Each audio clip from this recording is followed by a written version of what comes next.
امن کے دائی، یہ دین کے سپاہی، یہ امن کے ضامن، یہ امن کے راہی، یہ دین کے دائی۔ مزید بیان سننے کے لیے سبسکرائب کریں راہ ہدایت بیان۔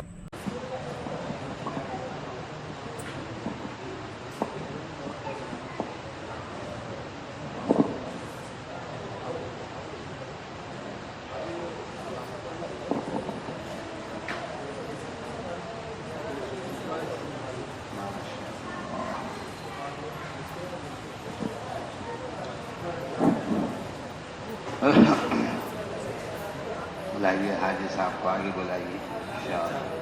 اٹھائیے۔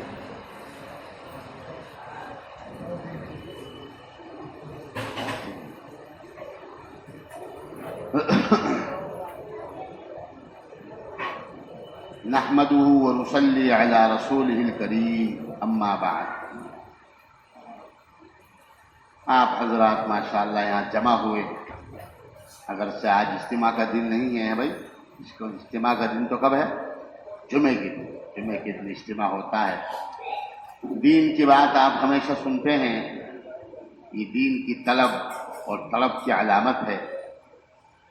آج بھی آپ سب حضرات جمع ہوئے ہیں، اللہ تعالیٰ آپ کی محبتوں کا بدلہ عطا فرمائے، اپنی محبتوں کے پیدا ہونے کا ذریعہ فرمائے، اس محبت کو اپنی محبت کے پیدا ہونے کا ذریعہ فرمائے۔ ہم اور آپ جو یہاں جمع ہوئے ہیں اس وقت دین کی نسبت پر، دین کی نسبت پر اجتماعات دنیا میں ہم دیکھتے ہیں اور شریک بھی ہوتے ہیں، کبھی دوستی کی نسبت پر، کبھی دنیا کی نسبت پر، کبھی کسی نسبت پر، کبھی کسی نسبت پر، لیکن یہ ہمارا اجتماع، ہمارا آپ کا یہاں جمع ہونا، یہ کیا ہے؟ دین کی نسبت۔ ہماری اور آپ کی اور پوری انسانیت کی کامیابی اللہ تعالیٰ نے دین ہی کے اندر رکھی ہے، دین کے اندر کامیابی ہے۔ جس کی زندگی میں جتنا دین ہوگا اللہ کے نزدیک وہ کامیاب ہوگا اور کامیاب ہوتا چلا جائے گا، اور جس کی زندگی دین سے جتنی خالی ہوگی، دین سے جتنی دور ہوگی، دین اعمال دین اس کی زندگی میں نہیں ہوں گے، اللہ کے نزدیک وہ ناکام ترین انسان ہے، کوئی قدر و قیمت اللہ کے نزدیک اس کی نہیں۔ دنیا میں ایک انسان کے پاس ساری نعمتیں ہیں، ساری دولتیں ہیں، مال و دولت سے مالا مال ہے، حتیٰ کہ وہ اپنے وقت کا بادشاہ تک گئے، لیکن اس کی زندگی میں دین نہیں۔ حضرت نبی پاک صلی اللہ علیہ وسلم کے لائے ہوئے پیارے طریقہ حیات، دین، اعمال دین، نماز، روزہ اس کی زندگی میں نہیں ہے، اللہ کے نزدیک اس کی کوئی قدر و قیمت نہیں، کوئی قدر و قیمت۔ اور ایک آدمی دنیا کی کوئی نعمت اس کے پاس نہیں ہے، دنیا کی کوئی چیز اس کے پاس نہیں، بالکل خالی، فٹ پاتھ پر وہ سو رہا ہے، پہننے کے لیے اس کے پاس کپڑا نہیں ہے، رہنے کے لیے جھونپڑا نہیں ہے، کھانے کے لیے ٹکڑا نہیں ہے، لیکن دین اگر اس کی زندگی میں ہے، ہمارے آقا صلی اللہ علیہ وسلم کا لایا ہوا طریقہ حیات، پیارا طریقہ، دین، اعمال دین، یہ نماز، یہ روزہ، یہ قرآن پاک کی تلاوت، یہ تسبیحات کی پابندی اگر اس کی زندگی میں ہے، اللہ کے نزدیک کامیاب ترین انسان ہے، کامیاب ترین انسان۔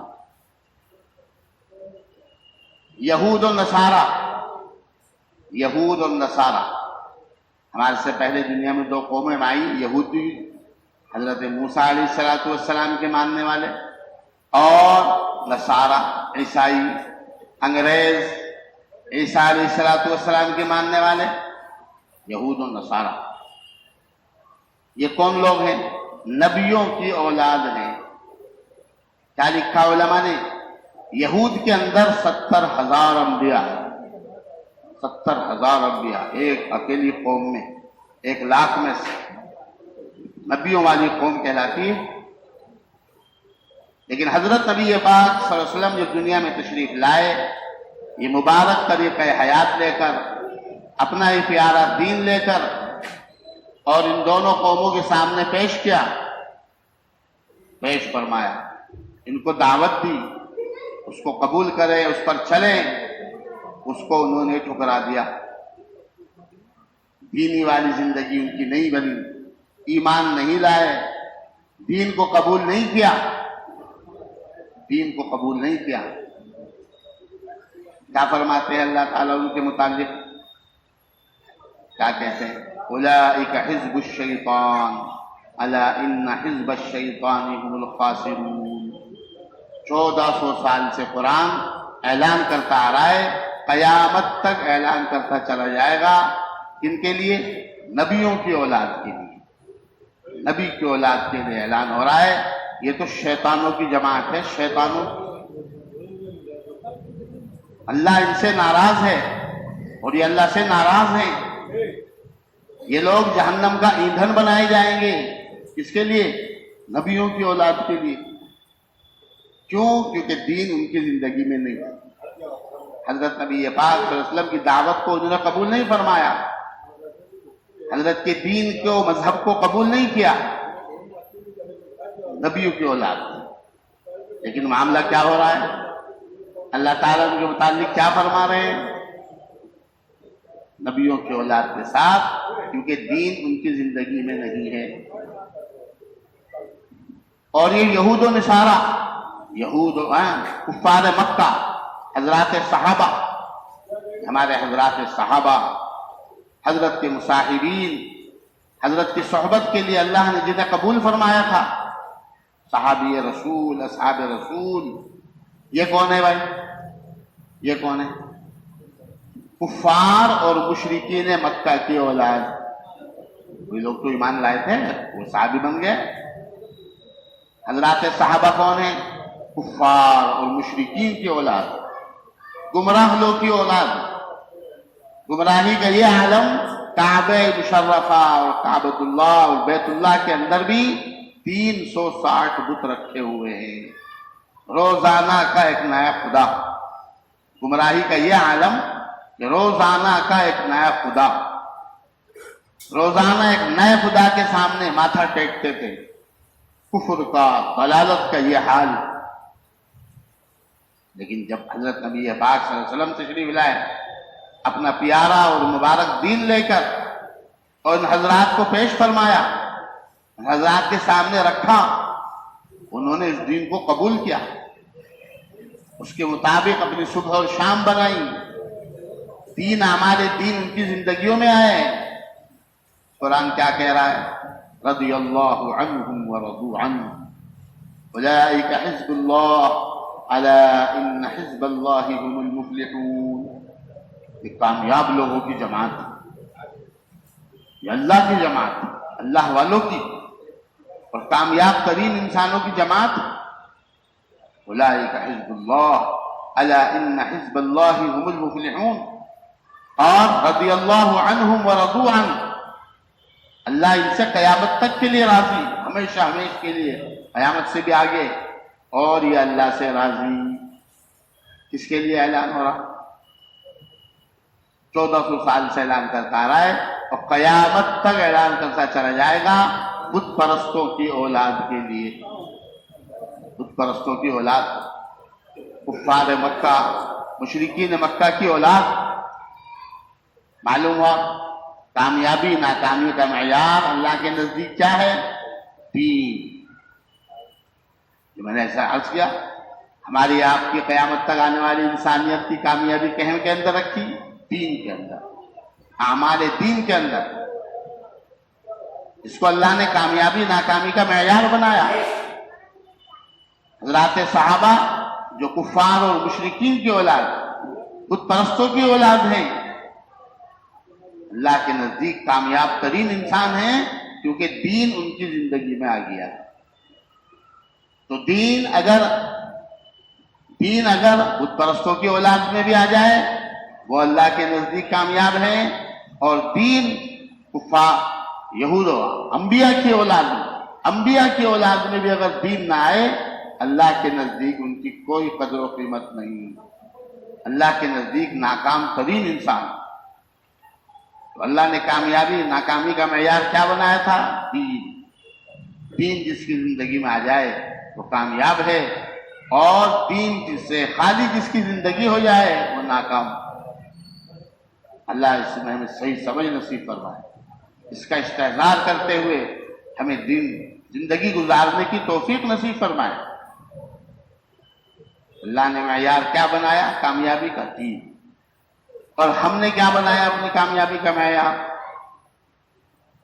بولو، دنیا کامیابی کا معیار ہے ہمارے نزدیک، لیکن نہیں، جس کے پاس جتنی دنیا اتنا ہی بڑا وہ کامیاب انسان۔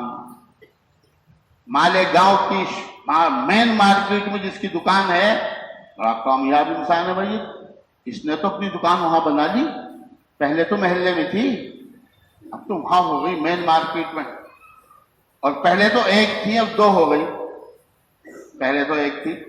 بڑی کامیاب زندگی گزار رہا بھائی، بڑی کامیاب تجارت کر رہا ہے میرے اور آپ کے نزدیک۔ اور آج کا جو ماحول ہے کیا کہتے ہیں؟ جس کے پاس جتنی دنیا اتنا ہی وہ کامیاب، اور جس کی زندگی دنیا سے جتنی خالی اتنا ہی وہ ناکام ہے کہ نہیں ہے؟ اسی طرح آج ہی ماحول بنا ہوا، پھر اسی کے حساب سے محنت کر رہے ہیں، اپنی صبح و شام، اپنے رات دن، اپنے 24 گھنٹے اسی کے اعتبار سے ہم لگا رہے ہیں۔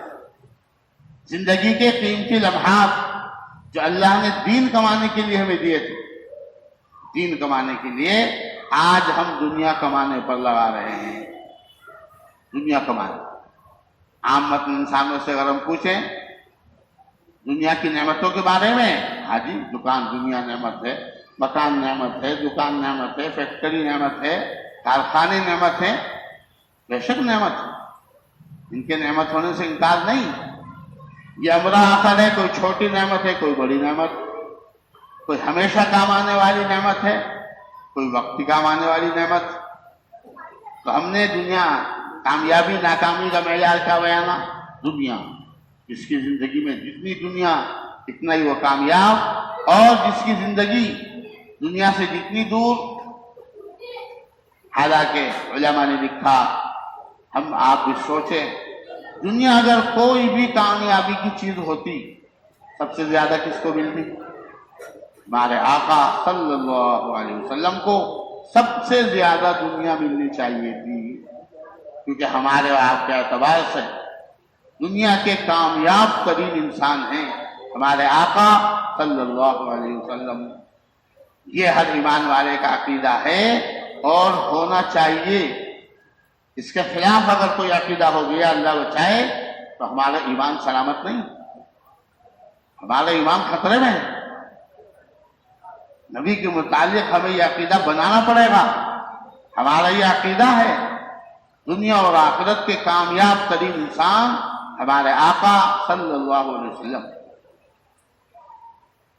جو ہم نے کامیابی کا معیار بنایا، اس سے ہمارے آقا کی زندگی بالکل خالی، بالکل خالی۔ کیا حال تھا دنیا کا ان کی زندگی میں؟ دنیا سے کتنی دور، ان کی زندگی دنیا سے کتنی دور تھی، دنیا کا نام و نشان نہیں تھا گھر میں۔ کیا فرماتی ہیں عائشہ صدیقہ رضی اللہ تعالیٰ عنہ؟ 2 چاند ہو جایا کرتے تھے گھر میں، چولہا نہیں جلا کرتا تھا۔ کیا لکھا علماء نے؟ 2 چاند کا مطلب ہے 3 مہینے، 3 مہینے تک گھر میں چولہا نہیں جل رہا ہے، کھانا نہیں پک رہا ہے۔ غربت کا یہ عالم، فقر و فاقہ۔ شاگرد رشید نے عرض کیا، جن کے سامنے اما عائشہ نے یہ بات بتلائی تھی، عرض کیا تو کہنے لگے پھر آپ زندہ کیسے رہتے تھے، آپ جیتے کیسے تھے، کہ کچھ کھائی نہیں رہا آدمی؟ فرمایا کہیں سے کھجور آ گئی، کہیں سے کھجور آ گئی وہ کھا لی، اوپر سے پانی پی لیا، اللہ اللہ خیر صلی اللہ۔ 3 مہینے آگ نہیں جل رہی گھر میں۔ یہ ہمارے آقا کا گھر کا حال تھا۔ ہم تو عام طور سے بیان کرتے ہیں جماعت والے تبلیغ والے کہتے نہیں کہتے جماعتوں میں جا کر، یہ حال تھا دنیا کا۔ حضرات حسنین، حضرت حسن رضی اللہ تعالیٰ عنہ، حضرت حسین رضی اللہ تعالیٰ عنہ فاقوں سے گھبرا کر، فاقوں سے تنگ آ کر اپنی امی جان حضرت فاطمہ سے پوچھ رہے کیا پورے مدینے کا یہ حال ہے؟ ہم جو فقر فاقے کر رہے ہیں، ایک ایک میں ہو جاتے ہیں، کچھ نہیں پکتا، کچھ نہیں کھایا جاتا، صرف ہمارے گھر کا حال ہے، یہ پورے مدینے کا یہ حال ہے۔ اپنی امی سے پوچھا گیا۔ فاطمہ الزہرا رضی اللہ، جگر گوش رسول، عام حال پورے مدینے کا یہی تھا۔ پورا مدینہ دنیا سے خالی، دنیا کی چمک دمک، دنیا کی زرق برق بالکل خالی، کیونکہ وہ کامیابی کی چیز اس کو سمجھتے ہی نہیں، کامیابی کی چیز ان کے نزدیک تھی نہیں، رکھنے کی چیز وہ تھی نہیں، جان و مال اس پر لگانا ہی نہیں تھا۔ تو ہم نے جو کامیابی کی چیز بنایا کس کو؟ دنیا کو۔ ہمارے آقا صلی اللہ علیہ وسلم نے کامیابی کی چیز بنایا کس کو؟ دین کو۔ اب بتائیں دین پر چل کے ہم کامیاب ہوں گے یا دنیا پر چل کر؟ بتائیے۔ جیسی زندگی ہمارے آقا صلی اللہ علیہ وسلم کی تھی، فقر و فاقے والی، دنیا سے دوری والی، ایسے ہی پھر وہ صحابہ کی بھی تربیت فرماتے تھے۔ صحابہ کی بھی تربیت ایسی ہوتی، دنیا سے دوری، دنیا سے دور رہنا، دنیا سے رغبت نہ کرنا، دنیا سے دل مت لگانا۔ دنیا ایک ناپائیدار چیز ہے، دنیا کی بے ثباتی، دنیا کی ناپائیداری اپنے ارشادات کے ذریعے، اپنے مواعظ کے ذریعے، اپنے ملفوظات کے ذریعے صحابہ کے ذہنوں میں بتایا کرتے تھے، صحابہ کے ذہنوں میں بنایا کرتے۔ حضرت عوف انصاری رضی اللہ تعالیٰ عنہ کیا فرماتے ہیں؟ عبیدہ ابن الجراح رضی اللہ تعالیٰ عنہ کو جناب رسول اللہ صلی اللہ علیہ وسلم نے بحرین کا گورنر بنا کر بھیجا، بحرین کا گورنر، اور ان کے ذمہ یہ کام بھی کر دیا جب بحرین سے آپ آیا کریں تو وہاں کے کفار مشرکین سے ٹیکس، جزیہ، ایمان والے اگر ہیں تو ان سے زکوٰۃ، اور کفار و مشرکین سے ٹیکس اور جزیہ لے کر آیا کرو بھائی، مدینے میں جمع کرو، تاکہ فقراء مدینہ، انصار مدینہ غربت کی جو انتہا کو پہنچے ہوئے تھے ان میں تقسیم فرمایا کرتے تھے۔ چنانچہ ایک مرتبہ تشریف لائے عبیدہ ابن الجراح رضی اللہ تعالیٰ، بہت سارا سامان لے کر، لکڑی کی شکل میں بھی ہوتا تھا، کپڑوں کی شکل میں بھی ہوتا تھا، جو چیز دے دے، اور پھر وہ حضرات صحابہ کے درمیان تقسیم ہوتا تھا۔ تو کچھ انصاری صحابہ، فقر و فاقہ والے، غربت والے، کچھ صحابہ کو معلوم ہوا کہ بھائی عبیدہ ابن الجراح آ گئے، عبیدہ ابن الجراح آ چکے ہیں مال لے کر، چلو کل حضرت کی خدمت میں چلتے ہیں، مطالبہ نہیں کریں گے، مطالبہ نہیں، بس اپنے آپ کو ذرا دکھا دیں گے، حضرت کو توجہ ہو جائے گی، کافی دن ہو گئے آئے ہوئے، ابھی تک تقسیم نہیں ہوا۔ تو فرمایا، صحابہ فرماتے ہیں، روایت میں آتا ہے کہ وہ فجر کی نماز میں حضرت کی خدمت میں برابر میں نماز پڑھی، سلام پھیرا، حضرت کو خیریت پوچھی، وہ اپنے آپ کو دکھایا۔ اب ان کو دیکھ کر حضرت سمجھ گئے، اچھا یہ انہیں پتہ چل گیا عبیدہ ابن الجراح آ گئے مال لے کر، انہیں پتہ چل گیا۔ حضرت نے پوچھا، ایسا معلوم ہوتا ہے، میرا ایسا خیال ہے کہ تمہیں معلوم ہو گیا کہ عبیدہ ابن الجراح مال لے آئے ہیں اور تم اس کا مطالبہ کر رہے ہو، تمہیں چاہیے وہ مال؟ صحابہ نے کیا عرض کیا؟ جی ہاں یا رسول اللہ، ہم اسی لیے آئے، ہم اسی لیے آئے، ہمیں وہ مال چاہیے، دنیا طلبی۔ حضرت تو درس دیتے تھے دنیا سے بے رغبتی کا۔ دیکھو دنیا کوئی کام آنے والی چیز نہیں، دنیا سے دل نہیں لگانا۔ جیسی حضرت کی اپنی زندگی تھی ویسی صحابہ کی تربیت تھی۔ اب وہاں وہ الٹا مانگنے آ گئے تو کیا ارشاد فرمایا؟ خوشخبری سن لو، تمہیں خوش کر دینے والی چیز ملنے والی ہے، مال اب تمہیں ملے گا۔ ظاہر میں اپنے گھر میں تو نہیں رکھوں گا، صحابہ میں تقسیم ہوگا. لیکن بات سن لو ایک غور سے. کیا فرمایا؟ وہ ایک حدیث ہے مشہور، فواللہ ما لفقر اخشى علیکم ولکنی اخشى ان تبسط الدنیا علیکم. مجھے خدشہ ہے اس بات کا. ایک مرتبہ کیا فرمایا؟ مجھے خدشہ ہے اس بات کا. ڈر کے ذریعے اس کو بیان فرما رہے ہیں. خدشہ، مجھے خطرہ ہے اس بات کا کہ تمہیں دنیا خوب ملے گی. اب خطرے سے بیان کر رہے ہیں، خدشے سے. یہ کوئی بہت خطرناک چیز ملنے والی ہے، خطرناک چیز سامنے آنے والی ہے. دنیا کی کثرت کو یہ فرما رہے ہیں مجھے خطرہ ہے اس بات کا، خدشہ کہ تمہیں دنیا خوب ملنے والی. یہ اس حدیث کا وہ ہے.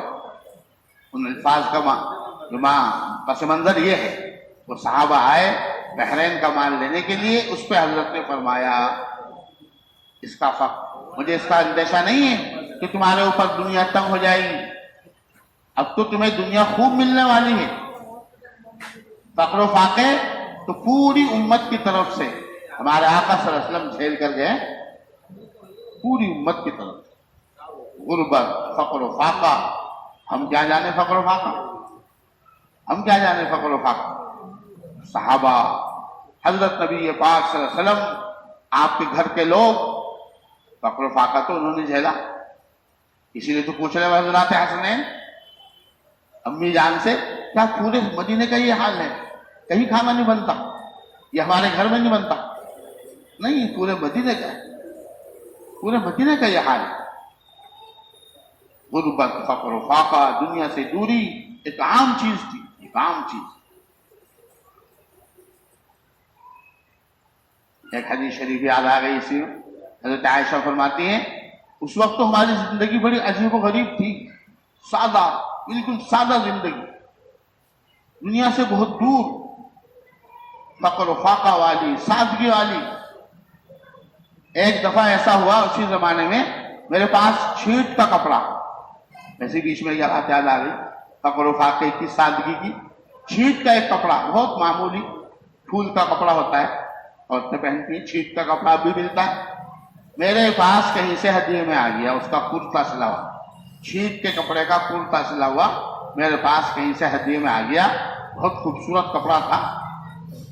تو پورے مدینے میں جب کسی عورت کی شادی ہوتی، کسی عورت کو دلہن بنایا جاتا، میرے پاس فرمائش آتی وہ اپنا کرتا ہمیں دے دو، ہم اپنی دلہن کو پہنائیں گے. کیا سادگی! آج تصور ہے اس بات کا؟ تصور. چنانچہ میں دے رہی تھی، میرے پاس تو زائد رکھا، میں تو کبھی کبھی پہنتی، میں دے دیا کرتی تھی. مدینے کی دلہنیں انہیں پہنا کرتی تھی، اگلے دن وہ کرتا میرے پاس آ جایا کرتا تھا. تو ایک کرتا، ایک کرتا معمولی چھیٹ کا، جب بھی کسی کے یہاں شادی ہوتی مدینے میں، حضرت عائشہ کے پاس آتی فرمائش اپنا کرتا ہمیں دے دو، ہم اپنی دلہن کو پہنائیں گے، کل کو واپس مل جائے گا. یہ حال تھا، سادگی، فقر و فاقہ، غربت، دنیا سے دوری. ابھی کیا فرماتے ہیں؟ آج یہ حال ہو گیا. اپنے زمانے کا حال ہی بتا رہے ہیں، آگے چل کے. آج تو یہ حال ہو گیا، اپنی باندی کو جو میں کرتا دیتی ہوں، لے تو پہن لیا کر اسے، کیونکہ وہ بھی ناک منہ چڑھا رہے، وہ بھی ناک منہ چڑھا، میں نہیں پہنتی ہے کرتا. اتنا ہلکا سا، اتنا ہلکا سا، اتنا سادہ غریبوں والا کرتا. آج باندی بھی میری ناک منہ چڑھاتی ہے، میں نہیں پہنتی ہے کرتا، جو ایک زمانے میں دلہنیں پہنا کرتی، جو ایک زمانے میں دلہنیں پہنایا کرتی. تو ایسی بات ایسی یاد آ گئی، انہوں نے سنا دی. سادگی پر، فقر و فاقے پر، دنیا سے دوری پر حدیث تو وہ چل رہی تھی. کیا مجھے تو اس بات کا اندیشہ ہے کہ تمہارے پاس دنیا بہت آ جائے گی، جیسا کہ تمہارے سے پہلے یہود اور نصارہ کے پاس بہت آ گئی، اور پھر تمہارا اس کے اندر جی لگنے لگے گا جیسا کہ یہود اور نصارہ کا جی لگنے لگا، طبیعت ان کی لگنے لگی تھی. اور خدا نہ خواستہ تم اس کے اندر ہلاک نہ کر دیے جاؤ اس طرح یہود اور نصارہ ہلاک کر دیے. ایسے ذہن بناتے تھے صحابہ کا، ایسے ذہن بناتے تھے. دیکھو یہ دنیا کامیابی کی چیز نہیں ہے، کامیابی کی چیز تو دین ہے، اعمال دین، یہ نماز، یہ روزے، زکوٰۃ، یہ قرآن پاک کی تلاوت، اس کے اندر اللہ نے ہمیں کامیابی رکھی ہے، اس کے اندر۔ اسی طرح کی ایک اور حدیث، ایک دن بیٹھے ہوئے ہیں حضرت نبی پاک صلی اللہ علیہ وسلم، صحابہ مجلس ارشادات ہو رہے، ملفوظات ہو رہے، کیا فرمایا؟ اس وقت تمہارا کیا حال ہوگا جب تمہارے نیچے قالین بچھے ہوں گے؟ صحابہ سے کہہ رہے اس وقت، مجھے تو اس وقت کا خطرہ ہے، اس وقت تمہارا کیا حال ہوگا جب تمہارے نیچے قالین بچھے ہوں گے؟ صحابہ نے عرض کیا، یا رسول اللہ قالین کہاں اور ہم کہاں؟ بیٹھتے بھی ہیں تو کھجور کی چٹائی پر، کھجور کی بنی ہوئی چٹائیاں، اس پہ بیٹھتے ہیں، اور رات کو سوتے ہیں تو خالی فرش پر۔ انا لنا الانمار، حدیث کا الفاظ ہے، انا لنا الانمار، یا رسول اللہ قالین ہمارے پاس کہاں سے آئیں گے؟ قالین کہاں؟ کیا ارشاد فرمایا؟ انہا ستکون، انہا ستکون، قالین ابھی تمہارے پاس نہیں ہے، ایک زمانہ آنے والا ہے، میں دیکھ رہا ہوں، اپنی آنکھوں سے میں دیکھ رہا ہوں، تمہارے نیچے قالین بچھے ہوں گے، دنیا کی تمہارے اوپر ریل پھیل ہوگی۔ مجھے تو اس وقت کا ڈر ہے کہ کہیں دنیا میں لگ کر تم خدا کو نہ بھول جاؤ، موت کو نہ بھول جاؤ، دین کو نہ بھول جاؤ، اس کے مجاہدوں مشقتوں کو نہ بھول جاؤ، مجھے تو اس وقت کا ڈر ہے۔ ابھی تو بے شک قالین نہیں، تو میں عرض کر رہا تھا، ایسے ذہن بناتے، ایسے ذہن بناتے، لیکن یہ کوئی کامیابی کی چیز نہیں۔ اللہ ہمیں بھی اس کا استحضار نصیب فرمائے، دنیا سے دوری، زہد یعنی دنیا کو کامیابی کی چیز نہ سمجھنا، کامیابی کی چیز تو بس دین ہے، دین، اعمال دین۔ اس دنیا کو، جس کو ہم نے کامیابی کا معیار بنایا، جس کو ہم کامیابی کی چیز سمجھتے ہیں، کیا فرمایا ہمارا آقا صلی اللہ علیہ وسلم نے؟ تمہاری موجودہ پریشانیوں کا، تمہارے موجودہ زوال کا، اس کو سبب بتایا۔ یہ دنیا تمہارے موجودہ زوال کا سب سے بڑا سبب ہے، موجودہ پریشانیوں کا۔ آج کل جو حالات ہمارے اوپر آ رہے ہیں، اس کا سبب کیا بتایا ہمارے آقا صلی اللہ علیہ وسلم نے؟ یہی دنیا کی محبت، دنیا سے کامیابی کا یقین۔ مسجد نبوی میں بیٹھے ہوئے ہیں، ارشادات ملفوظات ہو رہے ہیں، واقعات۔ اسی دوران کیا فرمایا؟ دیکھو تمہارے اوپر ایک زمانہ ایسا آنے والا ہے، تمہارے اوپر ایک زمانہ ایسا آنے والا ہے، دنیا کی ساری قومیں تمہیں ٹکا بوٹی کر دینے کے لیے، صفحہ عالم سے تمہیں مٹا دینے کے لیے، صفحہ ہستی سے تمہیں ختم کر دینے کے لیے دنیا کی ساری قومیں ایک جگہ جمع ہوں گی۔ ایسا ایک زمانہ آنے والا ہے کہ مسلم قوم کو پوری دنیا سے ختم کیا جائے، اس کی ٹکا بوٹی کی جائے، اس کو دنیا سے نیست و نابود کیا جائے۔ 1400 سال پہلے بیٹھ کر مسجد نبوی میں ہمارا آقا صلی اللہ علیہ وسلم نے آج کے حالات کی پیشین گوئی فرمائی۔ اور آکے نہیں ہو رہا ساری دنیا میں، اخبار پڑھتے ہیں نہیں پڑھتے، ریڈیو خبریں سنتے نہیں سنتے، آج کل تو نئی چیزیں آ گئی خبریں سننے کی۔ دیکھو کیا ہو رہا ہے ساری دنیا میں۔ کیا فرمایا؟ ان تداعا یوشک ان تداعا علیکم الامم کما تداعا الاکلۃ علی قصعتها، ایک دوسرے کو بلائیں گی، جمع کریں گی، اور ایک دوسرے کو جمع ہونے پر، بلانے پر ایسا اصرار کریں گی جیسا دسترخوان پر بیٹھنے والا دوسرے آدمی کو، باہر سے آنے والے ایک آدمی کو شریک دسترخوان کرنے کے لیے دعوت دیتا ہے۔ آپ کھانا کھا رہے ہیں، آپ دسترخوان بچھا ہوا ہے، آپ کا کوئی دوست آ گیا، حیدی ماجد آ گئے، وہی کھانا کھا لو۔ یہ جی میں تو کھا کیا ہے؟ ارے ایک روٹی کھا لو، اجی ایک لقمہ لے لو۔ ہم اصرار کر رہے ہیں، شریک دسترخوان کرنے کے لیے مجبور کر رہے ہیں کہ چلو پوری روٹی نہیں کھاتے، ایک لقمہ کھا لو، چلو ایک گھونٹ چائے پی لو، پانی پی لو۔ یعنی اس طرح شریک دسترخوان کرنے کے لیے جیسے تم ایک دوسرے پر اصرار کرتے ہو، تمہیں دنیا سے ختم کر دینے کے لیے دوسری قومیں ایک دوسرے پر اس طرح اصرار کریں گی، جمع کریں گی، بلائیں گی، اکٹھی ہو جائیں گی، تمہیں ختم کر دینے کی کوشش۔ حضرات صحابہ تعجب میں پڑ گئے، یا رسول اللہ اچھا ایسا ہوگا؟ کیا پوچھ رہے؟ کیا یا رسول اللہ جس زمانے کا آپ یہ حال بیان کر رہے ہیں کیا ہم قلیل تعداد میں ہوں گے؟ امن قلت یومئذ یا رسول اللہ، کیا ہماری تعداد کم ہوگی؟ ہم 313 بھی نہیں ہونے کی؟ کیا پوچھا؟ کیا ہم 313 بھی نہیں ہونے کی؟ کیونکہ کیا ہوا تھا مکہ شریف میں جنگ بدر میں 313 تھے، ساری کفر کی کمر توڑ کے رکھ دی تھی 313 میں، 70 پکڑ لیے گئے، 70 مار دیے گئے، اور پورا کفر، پورا مکہ، اس کی طاقت، اس کی قوم سب تہس نہس کر کے رکھ دی۔ ان ایمان والوں نے صرف 313 جو تھے۔ تو حضرت سے پوچھ رہے یا رسول اللہ جس زمانے کا آپ یہ حال بیان کر رہے ہیں ہمیں ختم کر دینے کے لیے سازشیں ہوں گی اور ختم کرنے کی کوششیں ہوں گی، کیا ہماری تعداد 313 بھی نہیں ہونے کی؟ تعجب ہوا، صحابہ کو بڑا تعجب ہوا۔ حضرت نے کیا ارشاد فرمایا؟ نو بل انتم کثیر، ہماری تعداد تو اس زمانے میں بہت زیادہ ہوگی، بہت زیادہ۔ دیکھیے آج کل کتنی تعداد ہے، کوئی 1400 سال میں شاید کبھی مسلمانوں کی تعداد اتنی نہیں ہوئی جتنی آج ہے۔ دنیا کا ہر ملک، ہر صوبہ، ہر شہر، ہر گاؤں بستی، کوئی ایسا نہیں جہاں مسلمان نہ ہو، مگر سب پریشان، سب پریشان۔ تو صحابہ کو اور تعجب ہوا جب حضرت نے فرمایا نہیں تمہاری تعداد تو اس زمانے میں بہت زیادہ ہوگی، بل انتم کثیر ولکنکم غثاء کغثاء السیل، کیا چاہتا ہوں میں؟ ولکنکم غثاء کغثاء السیل، تعداد تو تمہاری بڑی تو ہوگی بہت زیادہ، لیکن تم خس و خاشاک کی طرح ہو کے رہ جاؤ گے۔ خس و خاشاک، کوڑا کرکٹ، بے وزن، بے حیثیت، بے وقعت، پوری دنیا میں ایسے ہو کر رہ جاؤ گے۔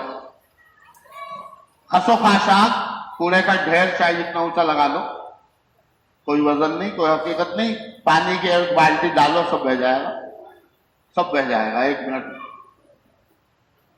تعداد تو تمہاری بہت ہوگی لیکن تم دنیا میں بالکل بے وزن ہو کر رہ جاؤ گے، بے حقیقت، بے حیثیت۔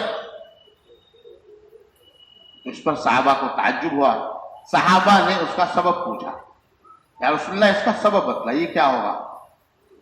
وہ کمی، وہ کمزوری، اس کی وجہ کیا ہوگی؟ اتنی بڑی تعداد اور ایسی بے وزن ہو کے رہ جائے گی؟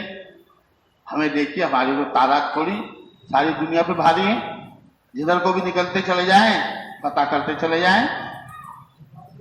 کیا ارشاد ہوتا ہے؟ بھائی اس زمانے میں تمہارے اندر 2 مرض ہوں گے، 2 بیماریاں ہوں گی۔ کیا کیا؟ حب الدنیا وکراہیت الموت۔ وہاں 1400 سال پہلے بیٹھ کر ہمارے آقا صلی اللہ علیہ وسلم ہمیں بتلا کر گئے حب الدنیا وکراہیت الموت۔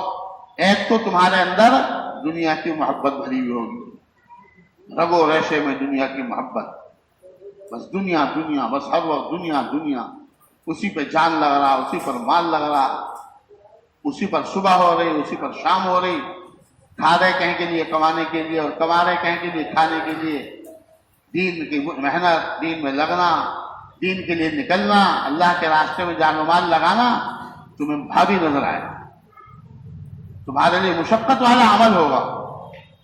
حضرت ارشاد فرما رہے ہیں یہ دنیا جس کو ہم کامیابی کی چیز سمجھ رہے ہیں، یہ ہے سوچنے کی چیز، جس کو ہم کامیابی کی چیز سمجھ رہے ہیں، جس سے ہم کامیابی حاصل کرنا چاہ رہے ہیں، یہ کامیابی کا سبب نہیں ہے، یہ تو ہماری موجودہ زوال کا سبب ہے، موجودہ پریشانیوں کا سبب بتایا ہمارے آقا صلی اللہ علیہ وسلم نے، حب الدنیا وکراہیت الموت۔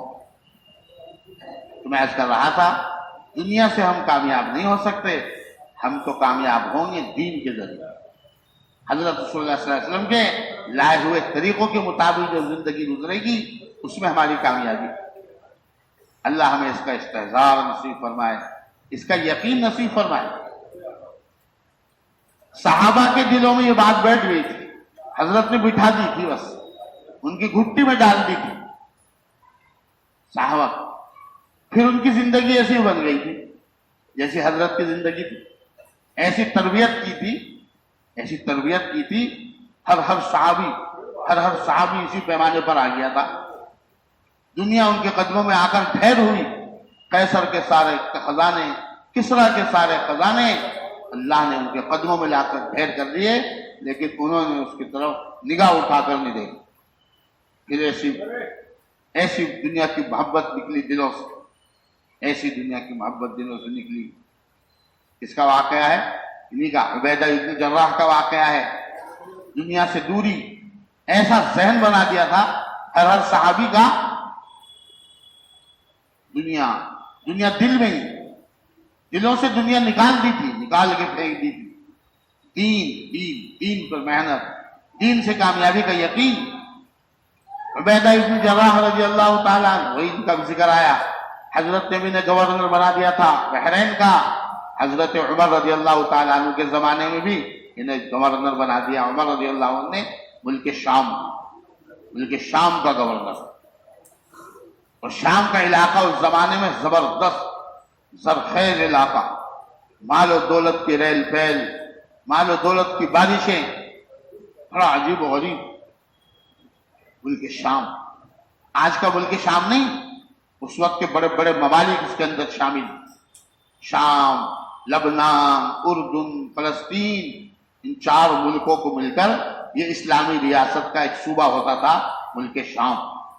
بڑا زرخیز, بڑا مال و دولت کی ریل پھیل حضرت کے زمانے میں. حضرت عمر رضی اللہ تعالیٰ عنہ نے ان کو گورنر بنا دیا. چلو وہاں جا کر حکومت کرو, اسلامی حکومت کے احکام نافذ کرو. چنانچہ حضرت عمر رضی اللہ تعالیٰ عنہ مدینہ منورہ بیٹھے ہوئے کمان کر رہے سارے عالم اسلام کی, اور وہاں گورنری کر رہے. اسی دوران روایت کے اندر آتا ہے عمر فاروق رضی اللہ تعالیٰ عنہ نے ملک شام کا دورہ فرمایا. چلو بھائی ملک شام کے حالات دیکھ کے آتے ہیں. دنیا کی بڑی ریل پھیل ہے, بڑا زرخیز علاقہ ہے. یہ ایمان والوں کی نے کتنی دنیا جمع کر رکھی ہے, دنیا میں لگے ہیں, یہ دین میں لگے ہیں. جا کر ہم جائزہ لیں گے ملک شام کا, ملک شام کے لوگوں کا. چنانچہ پہنچ گئے. ہمارے فاروق رضی اللہ تعالیٰ عنہ ملک شام, یہ گورنر صاحب ہیں, پورے ملک کا دورہ کرا رہے ہیں, پورے ملک میں لے کر چل رہے ہیں, پھر رہے ہیں. یہ آمد ہے, یہ خرچ ہے, اس طرح خرچ کرتے ہیں. چلتے چلتے کہنے لگے بھائی ہمارا جی چاہتا ہے کہ ہم اپنے بھائی کا بھی گھر دیکھیں. عبیدہ ابن جراح یہ گورنر صاحب جو ہمیں لیے جو پھر رہے ہیں, سارا ملک شام دکھا رہے ہیں, اپنا گھر نہیں دکھایا اب تک. ہمارا جی چاہتا ہے ہم اپنے بھائی کا بھی گھر دیکھیں. عبیدہ ابن جراح کا, گورنر صاحب کا. انہوں نے کیا دولت جمع کی ہے, اتنے زرخیز علاقے کے حاکم ہیں, ریل پھیل ہے یہاں مال و دولت کی. انہوں نے کیا جمع کیا ہے. کہنے لگے آپ کا گھر چلتے ہیں. عبیدہ بن جراح کہنے لگے حضرت میرا گھر دیکھیں گے تو آپ روئیں گے. امیر المومنین سے صاحب کہہ دیا آنکھیں نچوڑنے کے سوا کچھ نہیں ملے گا وہاں. میرا گھر کیا دیکھیں گے آپ, کہ نہیں چلتے ہیں. چلو سارا دورہ دارا چھوڑ اپنے گھر کی طرف روانہ ہو گئے. روایت کے اندر آتا ہے اور چلتے رہے. دمشق کا سارا شہر, شام کی دارالحکومت دمشق, سارا شہر یہ دنیا کے ساز و سامان سے رنگ برنگ چمک دمک, سارا شہر جب ختم ہو گیا اور گاؤں دیہات آنے شروع ہوئے اور شہر کی آبادی ختم ہوئی تو عمر رضی اللہ تعالیٰ عنہ پوچھ رہے بھائی کہاں جا رہے ہیں. کہنے لگے اپنے گھر. کیونکہ یہاں شام میں دمشق میں تھوڑی رہتا ہوں, دنیا کی ریل پھیل چمک دمک سے بہت دور گاؤں میں. اپنے گھر, آپ نے فرمایا نا گھر دکھاؤ, گھر اور چلتے چلتے جب شہر بالکل ختم ہو گیا، شہر کی آبادی اور جنگل شروع ہوئے اور جھونپڑے شروع ہوئے، تو ایک جھونپڑے کے سامنے لے جا کر کھڑا کر دیا، یہ میرا گھر، گورنر ہاؤس، ملک شام کا گورنر ہاؤس، یہاں سے پورے ملک شام پر حکومت ہو رہی ہے، ساری ریل پہ دمک دمک سب وہیں پڑی ہوئی ہے دمشق میں، اور گھر کھول کے تشریف لائی۔ اور وہاں جو پہنچے تو وہاں تو کچھ بھی نہیں،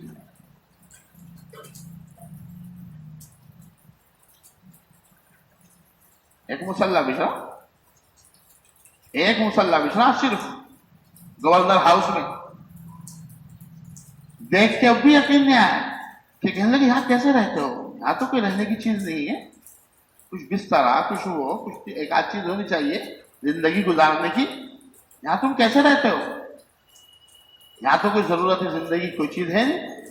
تو میں حضرت ساری ضرورت زندگی میری یہاں موجود ہے، یہ مسلح بچھا ہوا ہے، رات کو اسی پر تہجد پڑھتا ہوں اور یوں پڑھتے پڑھتے اسی پر سو جاتا ہوں، اسی پر سو جاتا ہوں۔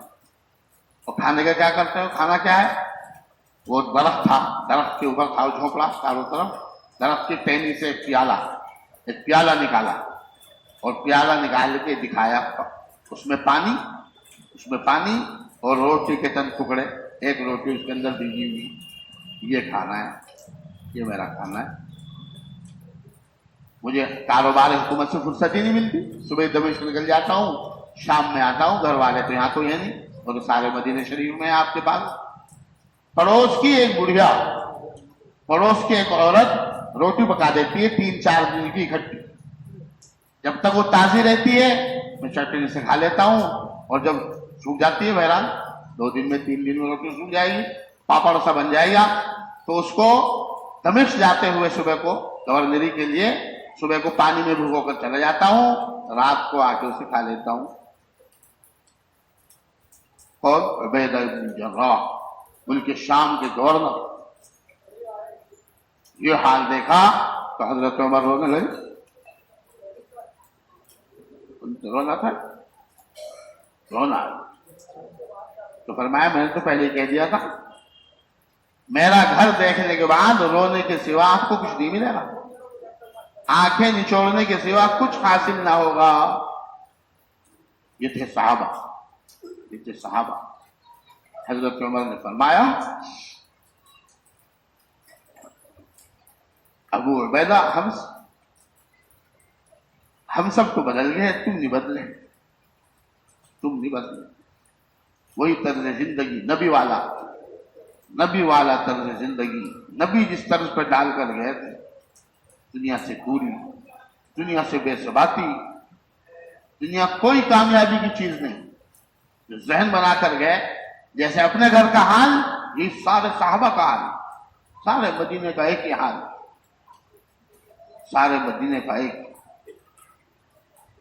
تو میں عرض کر رہا تھا میرے دوستو بزرگوں، دنیا کے اندر کامیابی نہیں، کامیابی کی چیز تو اللہ نے دین بنایا، دین، اعمال دین۔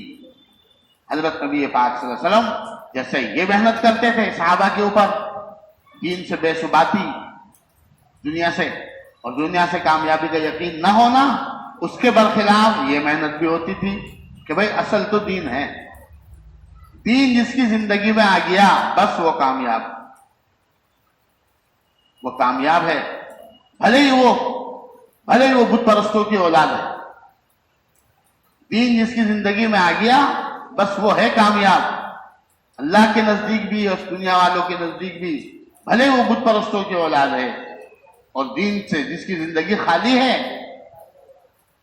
جس کی زندگی دین سے خالی ہے، دین اعمال دین اس کی زندگی میں نہیں ہے، وہ ناکام ترین انسان ہے، بھلے ہی وہ انبیاء کی اولاد ہے،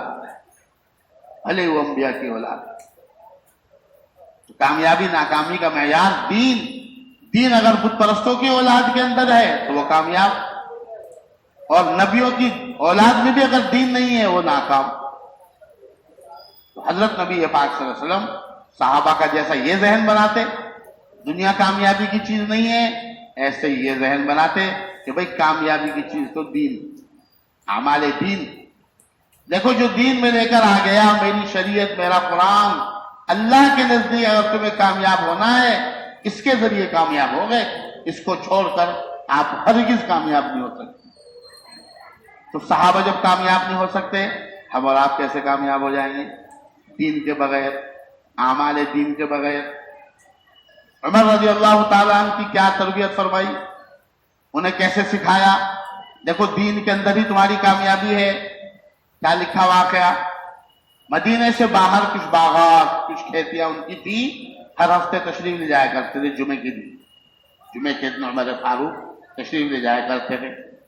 راستے میں یہود کا ایک مدرسہ پڑھتا تھا، یہودیوں کا، ان کے بچے وہاں پڑھتے تھے۔ مدینہ شریف میں یہودی بہت آباد تھے، ان کے بچے وہاں پڑھتے تھے۔ تو ہمیشہ جاتے آتے سوچتے تھے کہ بھائی ان کے مدرسے میں دیکھنا چاہیے کیا تعلیم دیتے ہیں، اپنے بچوں کو کیا تعلیم دیتے ہیں یہ یہودی، ان کی تورات میں کیا لکھا ہے، کیا تعلیمات ہیں اللہ تعالیٰ کی ان کی کتاب میں، اس کو دیکھنا چاہیے۔ ہمیشہ سوچتے تھے، جانا کبھی ہوتا نہیں تھا۔ ایک دن تشریف لے گئے، بھائی آج تو جانا ہی پڑے گا، دیکھ کے آتا ہوں میں کیا۔ چلے گئے، یہودی مدرس بیٹھا ہوا ہے، بچوں کو پڑھا رہا ہے۔ جا کے بیٹھے تو ایک دو ہدایتیں جو سنی تعلیمات، بہرحال وہ بھی تورات اللہ کی طرف سے اتری ہوئی کتاب ہے، موسیٰ علیہ السلام پر اتری، اگرچہ بہت تحریف اس زمانے میں بھی ہو گئی تھی، آج کا تو کچھ حال معلوم ہی نہیں، اس زمانے میں بھی بڑی تحریف ہو چکی تھی، حضرت نبی پاک صلی اللہ علیہ وسلم کے زمانے میں ہی، لیکن بہرحال یہ تو اللہ کی طرف سے آئی ہوئی کتاب، اس کی تعلیمات، سبق اسباق اچھے لگے، سنا تھوڑی دیر، اور جاتے ہوئے اجازت لی معلم صاحب سے کہ میرا جی چاہتا ہے کہ میں یہ کتاب، یہ ورق آپ کے جو پڑھا رہے ہیں اپنے نبی کو دکھاؤں، یہ تو ایک علمی تحفہ ہے۔ کیا کہہ رہے ہیں؟ یہ تو ایک علمی تحفہ ہے، اور بڑے خوش ہو رہے ہیں، بہت خوش ہو رہے ہیں کہ میں ایک علمی تحفہ لے کر جا رہا ہوں حضرت کی خدمت میں،